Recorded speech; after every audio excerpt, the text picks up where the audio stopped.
जय जगन्नाथ दर्शक बंधु प्रिय दर्शक बंधु मनीष केउठारे भी रहुना काहींकी किपरि भी रहुना काहींकी बयसरे जेते छोट हेउना काहींकी अबा जेते बड़ हेउना काहींकी धनी हेउ अबा गरीब हेउना काहींकी से सर्वदा ग्रह मानंकर प्रभाव रे ही रही थाए एवं ग्रह माने ही निर्धारित करिथांती कि किपरि हेब सेही मनीषर व्यक्तित्व ओ तार आर्थिक स्थिति परिवार स्वास्थ्य सुख ओ शांति इत्यादि एहीपरि भावरे मनीष जेउ बारे जन्म होइथाए सेही दिनर ग्रहमानंकर प्रभाव सेही मनीष ठारे प्रभाव पकाई थाए।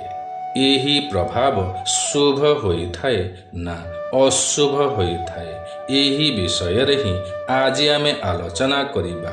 एही भिडियो रे आमे जानिबा जे बुधवार दिन जन्म होइथिबा मनीषर किपरि होइथाए व्यक्तित्व स्वास्थ्य शारीरिक गठन क्यारियर बंधुता प्रेम संपर्क वैवाहिक जीवन शुभ दिन शुभ रंग शुभ बार इत्यादि विषय रे एथिपाई आजिर एही भिडियोटी को बड़ ध्यानर सहकारे शेष पर्यंत निश्चय देखंतु काहींकि ना भिडियोर शेष रे आमे आपनंकु जणाइबु किछि खास कथा।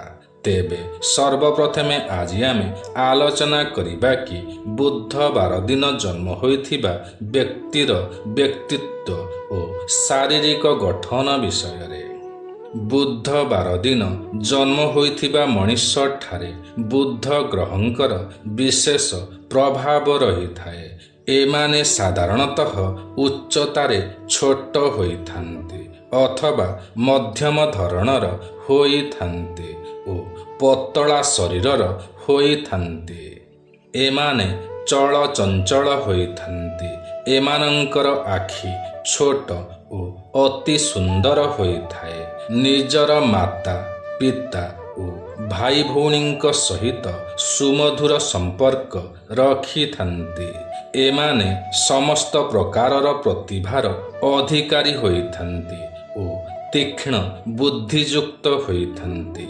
एमाने निजर कथा चातुरी माध्यमरे समस्तंकु वशीभूत करि पारंती। एमाने समस्तंकु उपदेश देइथांती। एमाने चंचल स्वभावर मध्य होइथांती। थट्टा परिहास करिबाकू अन्यर मनोरंजन करिबाकू एमाने बहुत पसंद करिथांती। एमाने गोटिए कथार दुईटी अर्थ बाहर करि पारंती। एबे जानिबा क्यारियर विषय रे। एही दिन जन्म होइथिबा मनीष जेकोसी परिस्थिति अति सहजरे बाहरी आसी पारंती ओ एमाने कौनसी भी कार्य को अति उत्साहर सहकारे करिथांती। किंतु परे एमाने धीरे धीरे अणोत्साही होई पड़ंती। एमाने कला खेलकूद क्लर्क बैंक कर्मचारी शिक्षक लेखक कंप्यूटर संबंधी कार्य आदि क्षेत्र में बहुत सफल होइथांती। एमाने अधिक खर्ची मध्य होइथांती। एबे जानिबा एमानंकर बंधुता ओ प्रेम संपर्क विषय रे एवं वैवाहिक जीवन विषय रे। एमानंकर अधिक बंधु रहिथांती ओ एमानंकर प्रेम संपर्क मध्य बहुत अधिक रहिथाए। किंतु एमाने जहाकू प्रकृतरे प्रेम करिथांती ताहाकू ही निजर जीवन साथी रूपरे देखिबाकू पसंद करिथांती। एमानंकर दाम्पत्य जीवन बहुत सुमधुर होइथाए। एबे जानिबा स्वास्थ्य विषय रे। एमानंकु सफा सुतुरा रहिबा बहुत पसंद होइथाए। एथिपाई एमाने बहुत समय रे रोगग्रस्त होई पड़ंती। एमानंकर जीवन शैली बहुत आनंददायक होइथाए। एमाने तेल मसला खाद्य को बहुत पसंद करिथांती। ଏଥିପାଇଁ ଏମାନଙ୍କଠାରେ ପେଟ ରୋଗର ସମସ୍ୟା ବହୁତ ଦେଖିବାକୁ ମିଳିଥାଏ। ଏହା ସହିତ ପ୍ରତି ଋତୁ ଆରମ୍ଭରେ ଏମାନଙ୍କୁ ଥଣ୍ଡା କାଶ ଆଦି ରୋଗ ଦେଖା ଦେଇଥାଏ। ଏମାନଙ୍କର ସ୍ୱାସ୍ଥ୍ୟ କେବେ ଭଲ ତ କେବେ ଖରାପ ରହିଥାଏ। ଏଥିପାଇଁ ନିଜର ସ୍ୱାସ୍ଥ୍ୟ ପ୍ରତି ଯତ୍ନବାନ ହେବା ଉଚିତ ଅଟେ। ଏବେ ଜାଣିବା କିଛି ଖାସ୍ କଥା।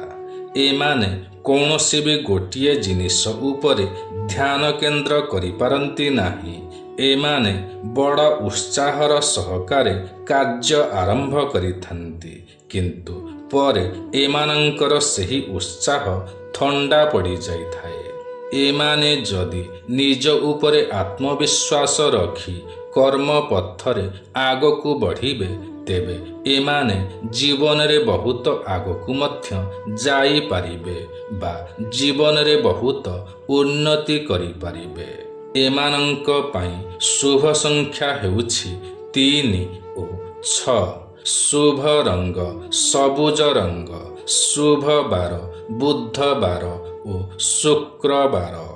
ତେବେ ପ୍ରିୟ ଦର୍ଶକ ବନ୍ଧୁ, ଆଜିର ଏହି କାର୍ଯ୍ୟକ୍ରମଟି ଆପଣଙ୍କୁ କିପରି ଲାଗିଲା ନିଶ୍ଚୟ କମେଣ୍ଟ କରି ଜଣାଇବେ।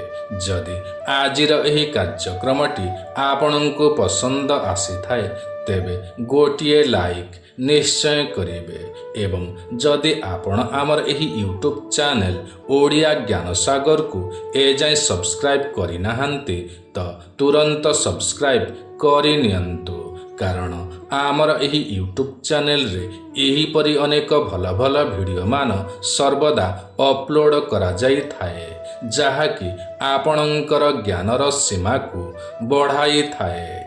ତେବେ ଆଜିର ଏହି କାର୍ଯ୍ୟକ୍ରମଟିକୁ ଏଇଠି ରଖୁଛୁ। ପୁଣି ଦେଖା ହେବ ଆସନ୍ତା ନୂଆ ଏକ କାର୍ଯ୍ୟକ୍ରମରେ। ସେ ପର୍ଯ୍ୟନ୍ତ ଆମକୁ ବିଦାୟ ଦିଅନ୍ତୁ। ଜୟ ଜଗନ୍ନାଥ ଦର୍ଶକ ବନ୍ଧୁ।